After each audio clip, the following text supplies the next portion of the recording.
Esquistosoma japonicum.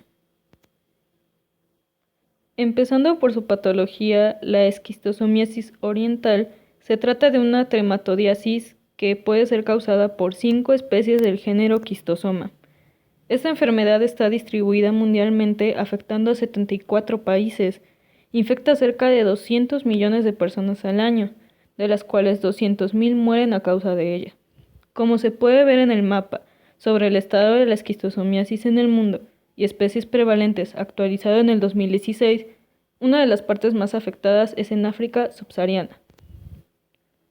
Esta patología es muy antigua y marcada en la historia de la humanidad, con un registro de ella de 1200 años antes de nuestra era, descrita en papiros egipcios.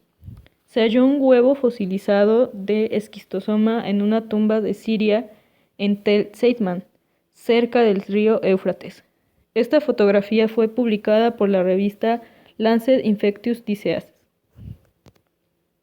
Respecto a su taxonomía, pertenece al reino Animalia, filo Platyhelminthes, o también llamados gusanos planos, de la clase Tremátoda que afecta a los animales y al hombre, por lo cual su ciclo biológico es complejo. Del orden Diplostomidae, perteneciente a la familia Schistosomidae, del género Schistosoma, del cual derivan las especies Schistosoma japonicum, manzoni, hematobium, bengoki, intercalatum, bovis, matei y guinensis, siendo las 3 primeras las principales involucradas en la esquistosomiasis humana. En su morfología no son hermafroditas, tienen géneros bien definidos. Los machos miden alrededor de 15 micrómetros. Su tegumento, o bien tejido que cubre los órganos de este parásito, presenta protrusiones con depresión central, es decir, que sus órganos sobresalen debido a que está sumido en el centro. Tiene 7 testículos en la parte dorsal. Las hembras son un poco más grandes, midiendo 22 micrómetros.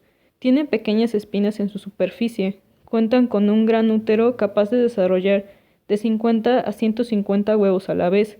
En su forma adulta viven en la vena mesentérica, ubicada en el abdomen, y los huevos son eliminados por las heces. Su huésped intermediario es el caracol anfibio del complejo Oncomelania upensis. Llegan a medir menos de 10 milímetros de altura. Radican en Asia suroriental, China, Filipinas y las Islas Célebes. Schistosoma japonicum tiene un comportamiento llamado zoantroponosis. En este caso, el caracol, al ser su huésped intermediario, se infecta a través de las heces humanas, afectando así a vertebrados adecuados para continuar su ciclo biológico, como lo son gatos, perros, roedores, vacas, cerdos, cabras, caballas y al hombre. Para su ciclo biológico, los huevos de esquistosoma se eliminan en heces u orina, en el caso de Schistosoma japonicum en ambas. En condiciones favorables, los huevos eclosionan y liberan miracidios, que vendrían siendo las formas larvarias del parásito. Estas nadan y penetran a su huésped intermediario específico, que es el caracol. Dentro de este se producen de manera asexual, dando lugar a una segunda generación de esporoquistes, y así la producción de cercarias en su fase infecciosa. Estas salen del caracol y nadan libremente hasta penetrar la piel de su huésped humano. Durante este proceso pierden su cola, convirtiéndose en esquistosómulos que migran a través de la circulación venosa a los pulmones, corazón, hasta llegar al hígado, donde se desarrollan en la vena porta, hasta que maduran. Los adultos machos y hembras se aparean y residen en las venas mesentéricas, que drenan en el intestino delgado. Las hembras depositan sus huevos en las vénulas del intestino o del recto, donde son expulsados en las heces, repitiendo el ciclo. Desde la penetración de las cercarias hasta el estadio adulto, ocurren una serie de eventos fisiopatológicos que condicionan las manifestaciones clínicas de la enfermedad. Lo dividiremos en fases. Desde la penetración de las cercarias en la piel y su inmediata transformación a esquistosómulos, se expresa como una respuesta tipo alérgica, denominada dermatitis cercariana. Esta es su fase inicial. En la fase prepatente, que es la fase de maduración de esquistosómulo al estadio adulto, no suele traducirse en patología, a menos que se trate de infecciones masivas en las que los antígenos de protección de los esquistosómulos y huevos condicionan una respuesta inmunitaria. Los huevos son los principales causantes de la patología al condicionar la formación del granuloma bilharziano. Este es el evento central de la inmunopatología de la esquistosomiasis. En la fase aguda se forman microabscesos en la pared intestinal o vesical. Estos se rompen liberando los huevos a la luz acompañados de cuadros diarreicos, sanguinolentos y disentería. Además del estancamiento de los huevos y formación de granulomas, la flebitis de los vasos cercanos a estos y su progresiva fibrosis que condiciona la llamada fibrosis en tallo de pipa o fibrosis de Zimmer, propia de la esquistosomiasis.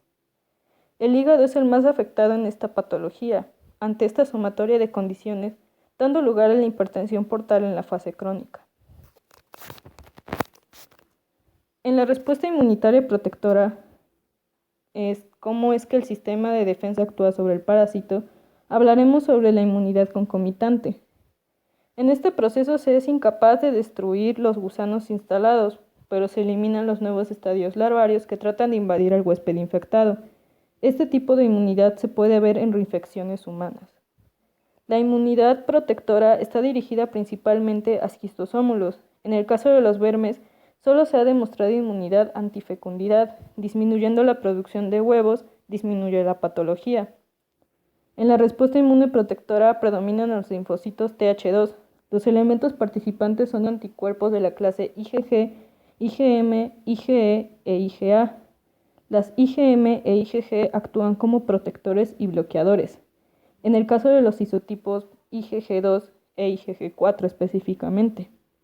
El complemento asociado a estos isotipos ayuda a lesionar el tegumento de los esquistosómulos. Aquí participan los eosinófilos, macrófagos, plaquetas, mastocitos y neutrófilos. Este proceso se denomina mecanismo de citotoxicidad, mediada por células y dependiente de anticuerpos, ADCC por sus siglas en inglés. Los mecanismos de evasión de respuesta inmunitaria, como el parásito se defiende o evita la respuesta inmune, a partir de las 72 horas de penetración, el esquistosómulo adquiere las siguientes propiedades. Adquisición de una doble membrana plasmática, que le permite desprender su capa externa cuando se fijan anticuerpos y así evitar su perforación al fijar complemento. Producción de prostaglandina PG2. Esta inmoviliza las células de Langerhans, que son las presentadoras de antígenos, representantes del sistema de células dendríticas, que pretenden atacarlo. Y la producción de dos enzimas, glutatión peroxidasa y superóxido dismutasa. Estas neutralizan los radicales de oxígeno tóxicos para el tegumento del estadio. En su forma adulta muestra un arsenal defensivo muy eficiente. Mecanismo de excreción de antígenos solubles, consumidores de anticuerpos. Estos se dispersan y así no afectan al parásito.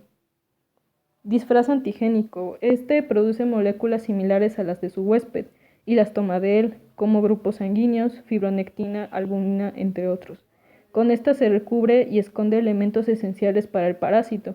Y por último, dispone de proteasas en su superficie, con capacidad de digerir anticuerpos que se fijan a la membrana plasmática. Esto lo hace uno de los organismos que ha desarrollado los más sofisticados mecanismos de evasión conocidos. Las manifestaciones clínicas más relevantes acompañan a los acontecimientos del desarrollo del parásito. La penetración de Cercaria se manifiesta con máculas y pápulas pruriginosas como una dermatitis. Su intensidad dependerá del inóculo y sitio de penetración. Suele desaparecer en una semana. La migración de los esquistosómulos al pulmón puede producir tos, hemoptosis, escalofríos, sudoración, diarrea o disentería, hepatomegalia y esplenomegalia. Este cuadro es conocido como fiebre de Katayama en Japón. En esquistosomiasis intestinal pueden encontrarse localizaciones ectópicas del parásito en pulmón y plexo medular. Esto origina mielitis transversal, que es la inflamación de ambos lados de la médula espinal, y como consecuencia de las conexiones hacia la vena cava, puede presentarse embolia de huevos hacia cerebro y pulmón, lo que ocasiona hipertensión o cor pulmonale. El cor pulmonale es una enfermedad cardíaca pulmonar que consiste en la dilatación o hipertrofia del ventrículo derecho, que puede conducir a la muerte. En esquistosomiasis urinaria, los huevos se acumulan en las paredes de la vejiga, donde se forman los granulomas fibrosos que provocan el engrosamiento del órgano y calcificación desproporcionada. La salida de los uréteres se obstruye y en consecuencia se instalan cuadros de hidrofenosis, acompañados de infecciones urinarias y disfunción renal. Para su diagnóstico nos basaremos en 4 pilares. El diagnóstico epidemiológico, que es básicamente determinar el área de procedencia, contacto con aguas posiblemente contaminadas, actividades acuáticas y costumbres. El diagnóstico clínico se realiza un examen físico que debe enfatizar la exploración abdominal y en caso de presentar anomalías realizar un ultrasonido abdominal para mejor diagnóstico. En el diagnóstico inmunológico se realizan algunos exámenes. Un ejemplo sería la prueba de precipitación circumoval, en la cual los huevos maduros procedentes de animales de experimentación se exponen a sueros problema. Los anticuerpos específicos, al encontrarse con antígenos liberados por los miracidios a través de diminutos poros del huevo, darán origen a precipitaciones en forma de pilas de moneda alrededor del huevo, como se puede ver en la imagen. Estos darán origen a precipitaciones en forma de pilas de moneda alrededor del huevo. El más utilizado por su sencillez y bajo costo es el parasitológico, en el que se realiza un examen coprológico, ya conocido. Para todas las especies de esquistosoma, el fármaco de elección es el praziquantel. Actúa farmacológicamente induciendo el flujo de iones de calcio a través del tegumento, causando fuerte contracción muscular y ayudando por la respuesta inmunitaria humoral del huésped, logra dañar a los vermes. El hombre es el principal responsable de la transmisión de la esquistosomiasis, a excepción de la especie Japonicum, debido a la zoantroponosis. La contaminación fecal de las aguas, caracoles y el uso de agua por el hombre son factores que determinan la persistencia de la esquistosomiasis en áreas endémicas.